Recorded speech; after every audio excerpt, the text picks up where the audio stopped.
तो गाइस इस वीडियो में बात करने वाले हैं साउथ अफ्रीका वर्सेस इंडिया के बीच में होने वाले तीसरे ओडीआई मुकाबले की। बट इससे पहले मैं वीडियो स्टार्ट करूं, भाई बहुत ज़्यादा ज़रूरी है कि आप मेरे चैनल को सब्सक्राइब करके रख लें। अब वो क्यों ज़रूरी है देखिए मैं आपको बताता हूं।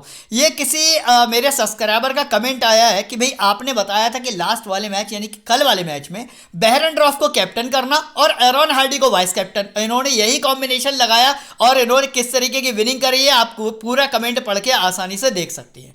सामने साफ साफ लिखा हुआ है कि जेसन बेहरनड्रॉफ को कैप्टन बनाओ और मैंने आंख बंद करके कर दिया और एरॉन हार्डी को मैंने वीसी कर दिया। जबरदस्त विनिंग हुई। तो भाई अगर ऐसी विनिंग आप भी करना चाहते हैं तो आपको करना क्या पड़ेगा, सबसे पहले आपको भी मेरा सब्सक्राइबर बनना पड़ेगा। तो करना क्या है, सब्सक्राइब का बटन दबा दीजिए, बेल आइकन प्रेस कर दीजिए और ऑल पे क्लिक कर दीजिए, जिससे कि आगे आने वाली सभी वीडियोस आपको मिल पाए, चाहे वो बीबीएल की हो चाहे वो इंडिया की हो।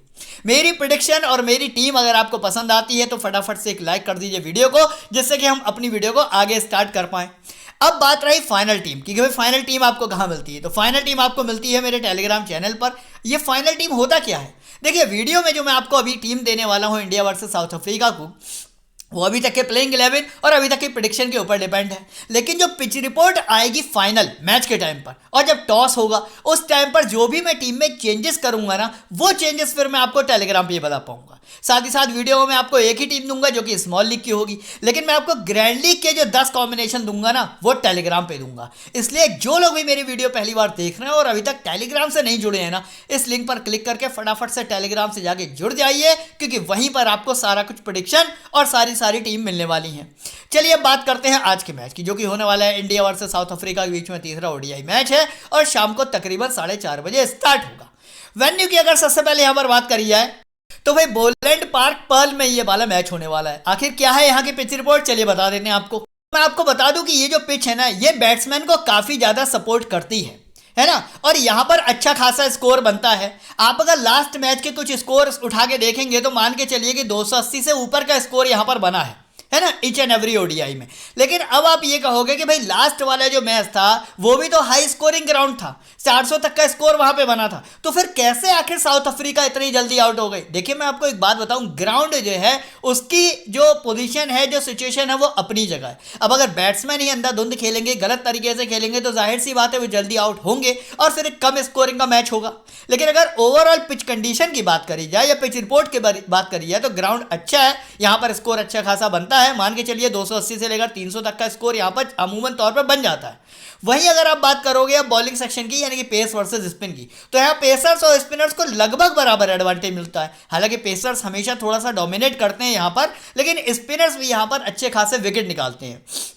अब मैं दिखाऊंगा आपको रिसेंट मैच कुछ इसी वेन्यू पर हुए, तो आपको पिच रिपोर्ट ज़्यादा क्लियर हो जाएगी। यहाँ पर 287 बने, पेसर्स को 4 मिले, स्पिनर्स को 5 मिले। यहाँ 296 बने, पेसर को 6 मिले, स्पिनर को 5 मिले। आगे देख लेते हैं, यहाँ पर 291 बने, पेसर को 12 और स्पिनर को 3 मिले।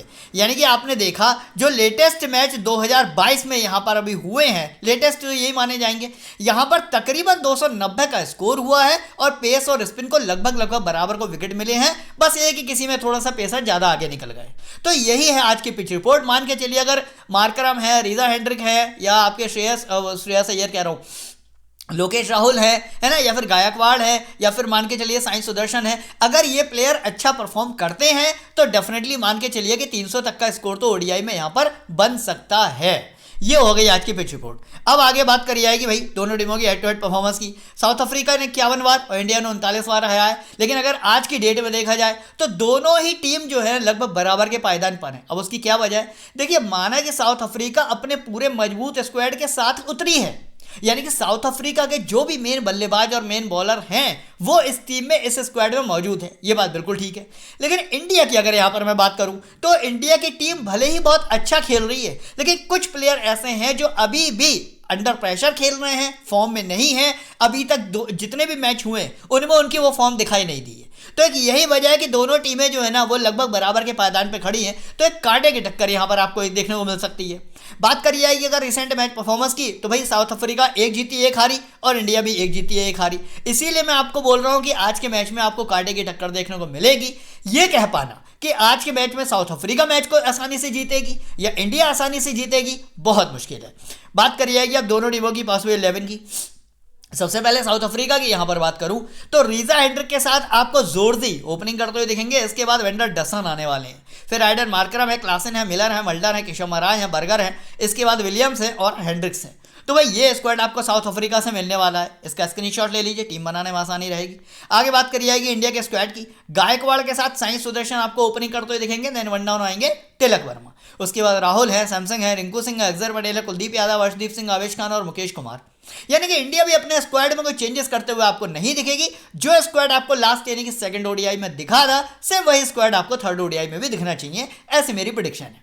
बात करी जाएगी आप प्लेयर वाइज एनालिसिस की, और ये सेक्शन आपके लिए सबसे ज्यादा इंपॉर्टेंट है, क्योंकि यहीं से ये डिसाइड होता है कि भाई किस प्लेयर को रखना है और क्यों रखना है, और अगर किसी को मैं ड्रॉप कर रहा हूं तो फिर उसकी वजह क्या है। ये सारा मैं आपको डिस्क्राइब करूंगा और यहीं से हम अपने 11 प्लेयर को चूज करेंगे। तो सबसे पहले बात करूंगा साउथ अफ्रीका से विकेटकीपर कैटेगरी की।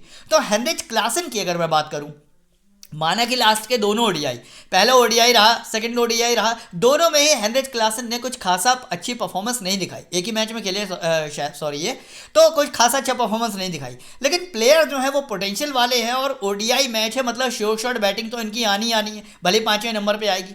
अच्छा, दूसरी बात क्या है कि पिच अच्छी है, ये पिच अगर बैटिंग को सपोर्ट कर रही है और प्लेयर अगर ध्यान से खेलते हैं तो मुझे लगता है हेनरिच क्लासन आज के मैच में आपको 35 से लेकर 40 रन के बीच में बना के दे सकते हैं। तो भले ही लास्ट मैच में फ्लॉप रहे हो, लेकिन इनको कमबैक करिए, प्लेयर अच्छे हैं, इस तरीके के पिच के एक्सपीरियंस प्लेयर हैं, तो मुझे लगता है इनको आपको अपनी टीम में लेके जाना चाहिए। आगे बात करूंगा इंडिया से लोकेश राहुल, जबरदस्त फॉर्म इनकी वैसे भी चली रही है, और खास तौर से इंटरनेशनल ओडीआई की अगर आप बात करोगे तो उसमें इनकी वैसे ही परफॉर्मेंस बहुत अच्छी रहती है। यहाँ पर 56 रन है, 66 रन है, 39 नवाद यहाँ सेंचुरी है। इसी तरीके की परफॉर्मेंस आपको आज के मैच में भी देखने को मिलेगी, क्योंकि कुछ एक ऐसे प्लेयर हैं जिनका आज जल्दी आउट होने की संभावना है।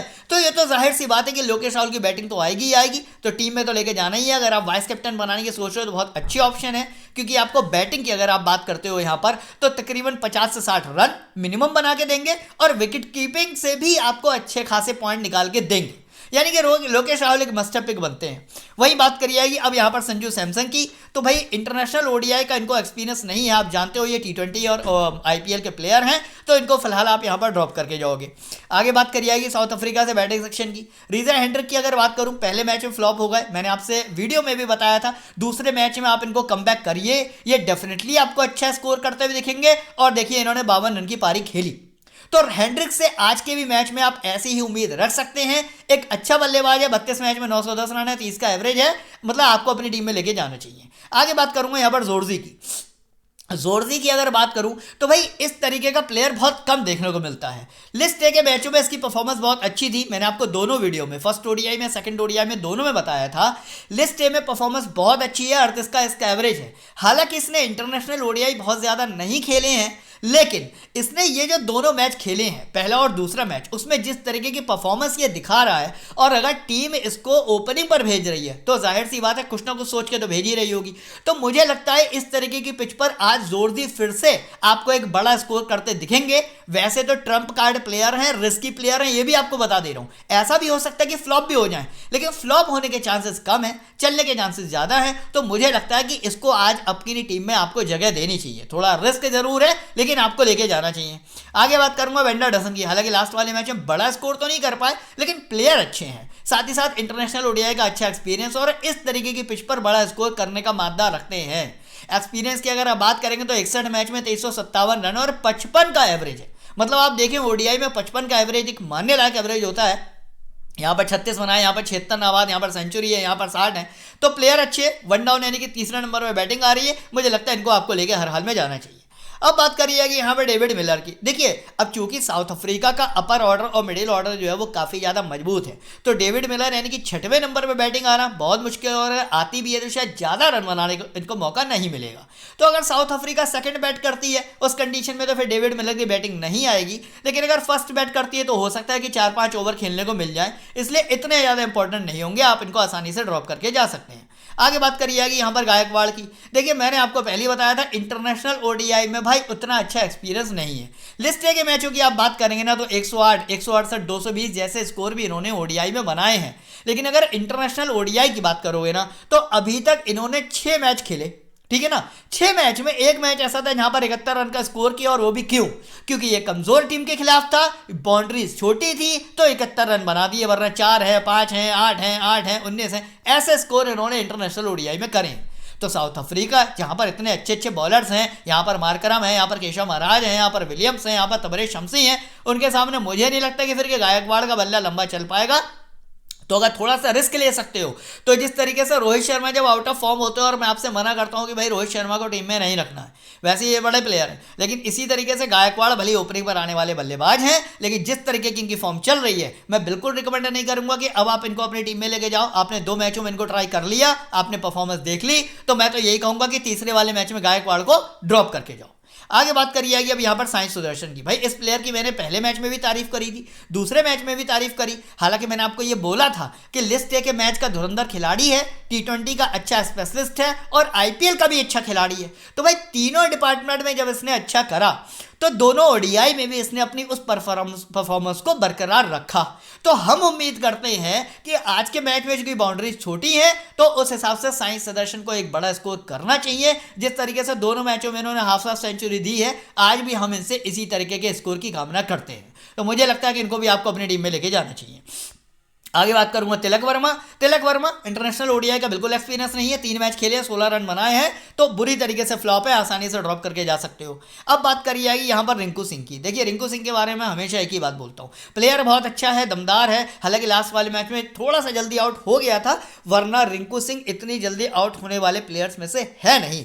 बट दिक्कत इसके साथ क्या है, 4th ऑन यानी कि 6वें नंबर पर बैटिंग आती है। इनसे ऊपर आने वाले काफ़ी सारे बल्लेबाज काफ़ी ज़्यादा मजबूत हैं, तो मुझे लगता है कि रिंकू सिंह को बैट खेलने का उतना मौका नहीं मिलेगा। लेकिन फिर भी ग्रैंड लीग की किसी एक टीम में लेके जरूर जाना, क्योंकि अगर टॉप ऑर्डर के 2 या 3 बल्लेबाज आउट होते हैं, तो फिर रिंकू सिंह यहां पर एक बड़ा स्कोर करते आपको देख सकते हैं।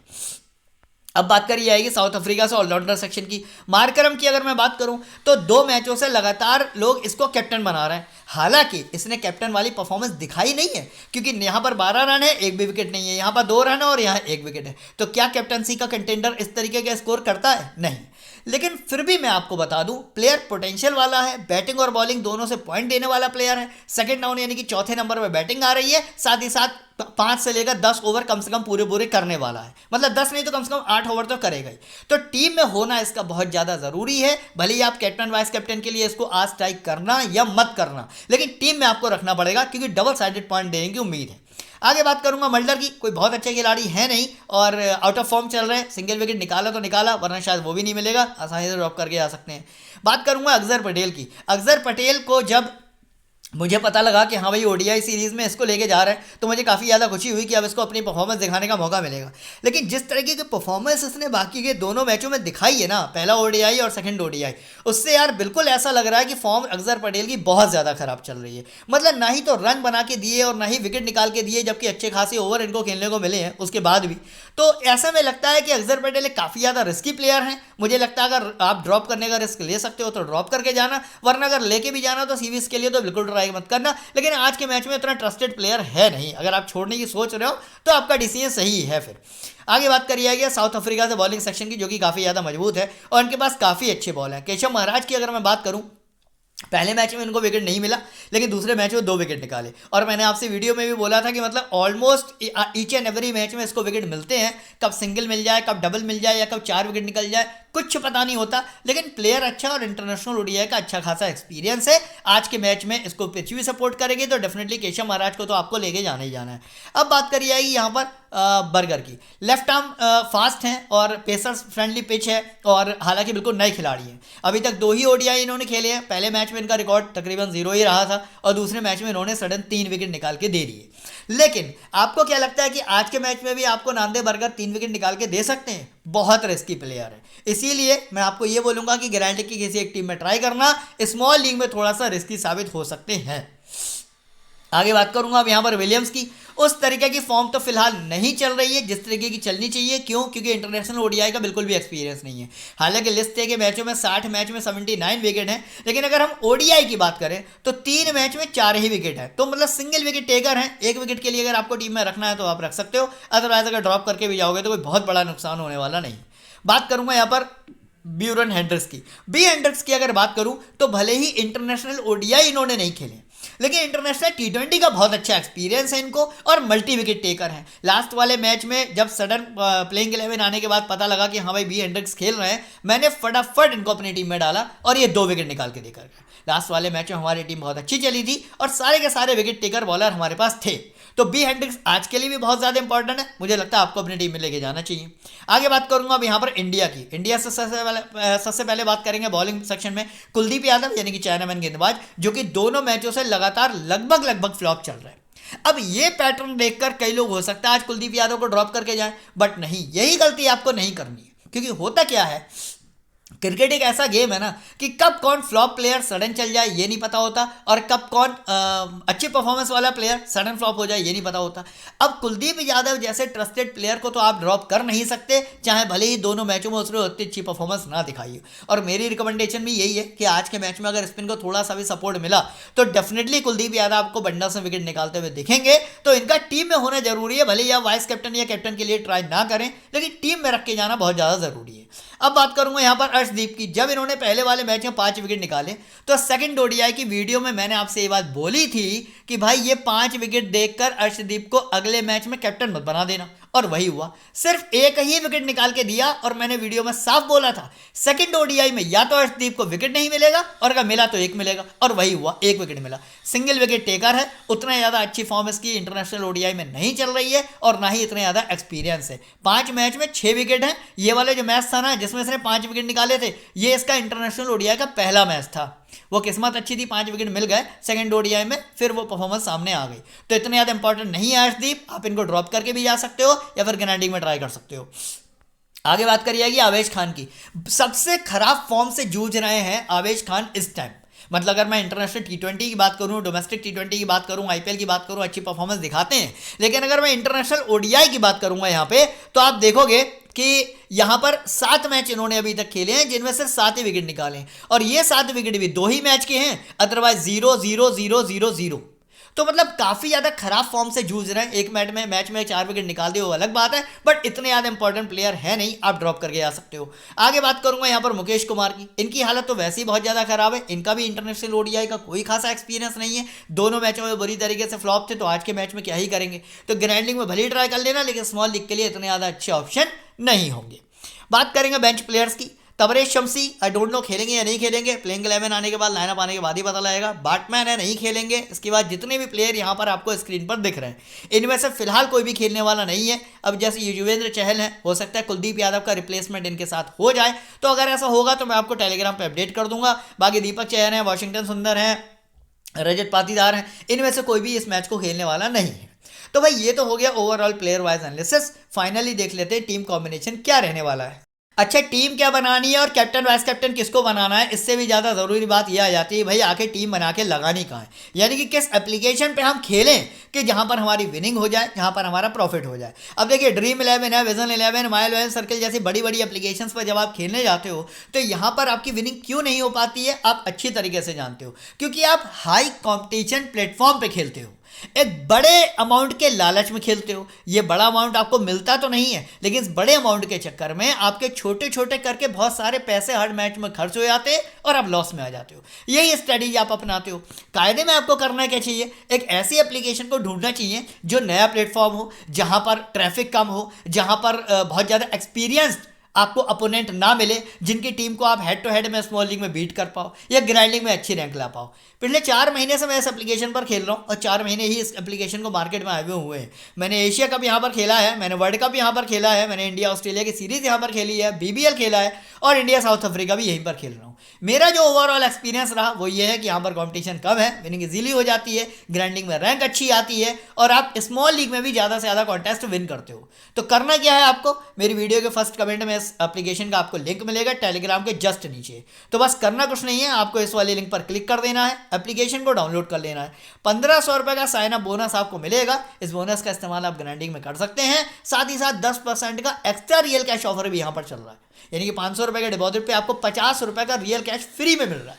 तो जब भी डिपॉजिट करें 500, 1000, 2000 इस रेंज में करें, जिससे कि आपको रियल कैश का फायदा भी उठाने को मिले।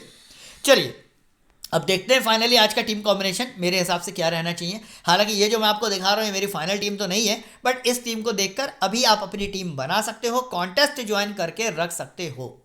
इसको एडिट करना पड़ेगा, इसलिए चलिए एडिट ऑप्शन पे ही क्लिक कर लेते हैं और सीधे हम स्टार्ट करेंगे विकेट कीपर कैटेगरी से। तो लोकेश राहुल और क्लासन ये दोनों मेरे मास्टर पिक होने वाले हैं। बैटिंग सेक्शन की बात करूं, साई सुदर्शन है, डसन है, हीजन हेंड्रिक है, मैं तीनों को लेके जा रहा हूं। जोर्जी की अगर यहाँ पर मैं बात करूं तो मेरा मन है जोर्जी को रखने का, लेकिन इसकी वजह से फिर मुझे एक आधा प्लेयर ड्रॉप करना पड़ेगा, तो यहाँ पर अर्शदीप को हम ड्रॉप कर देते हैं, ठीक है। या फिर एक काम करते हैं, आवेश खान को भी अभी ड्रॉप करके चलते हैं, जोर्जी को यहाँ पर रख लेते हैं, एक दाव खेलते हैं जोर्जी के ऊपर। ऑलराउंडर सेक्शन की बात करूं, यहाँ पर मैं मार्करों को अपनी टीम में रखा है, अक्षर पटेल, क्योंकि दोनों मैचों से बुरी तरीके से फ्लॉप है, तो मैं अपने पॉइंट खराब करना नहीं चाह रहा हूं, इसलिए मैं अक्षर पटेल को अपनी टीम में अभी फिलहाल के लिए नहीं रख रहा हूं। बात करेंगे अगर साउथ अफ्रीका से बॉलिंग सेक्शन की, तो केशव महाराज मैंने आपको बताया काफी ज्यादा इंपॉर्टेंट है। एन बर्गर भले ही लास्ट मैच में 3 विकेट लेकर गए, लेकिन नए खिलाड़ी है, मैं इनको मौका नहीं दे रहा हूं फिलहाल के लिए। इसके बाद बी हेंड्रिक्स हैं, इनको मैंने अपनी टीम में जगह दी है। एल विलियम्स को आप अपनी टीम में रख सकते हैं, बट फिलहाल साउथ अफ्रीका के पूरे 4 खिलाड़ी हो चुके हैं, 7 खिलाड़ी, इसलिए यहाँ पर मैं कोई भी नेक्स्ट खिलाड़ी नहीं रख पाऊंगा। तबरेज शम्सी अगर खेलेंगे तो इनको मैं किसी न किसी प्लेयर से डेफिनेटली रिप्लेस करूंगा। अब बात आ गई इंडियन बॉलिंग सेक्शन की, तो देखो भैया साई सुदर्शन और लोकेश राहुल, इनके अलावा किसी बैट्समैन ने तो भरोसा हो नहीं रहा है, तो बैट्समैन कैटेगरी से तो रखना बेकार है। अब रहेगा अक्षर पटेल, यह रहेगा आवेश खान, या फिर रहेगा अर्शदीप, यानी कि ये जो ट्रिपल ए की जो तिकड़ी है, इनमें से कौन सा प्लेयर उठाना है, ये बहुत ही टफ डिसीजन है। हालांकि अभी के लिए अगर मैं बात करूं तो ठीक है, मैं अर्शदीप को अपनी टीम में लेके चला जा रहा हूं, बट इसीलिए बोल रहा हूं ये मेरी फाइनल टीम नहीं है ना। मैं आपको पहले टीम का प्रीव्यू दिखा देता हूं, फिर मैं आपको बताता हूं कि इसमें क्या क्या चेंजेस आपको करने पड़ेंगे टॉस होने के बाद या लाइनअप आने के बाद।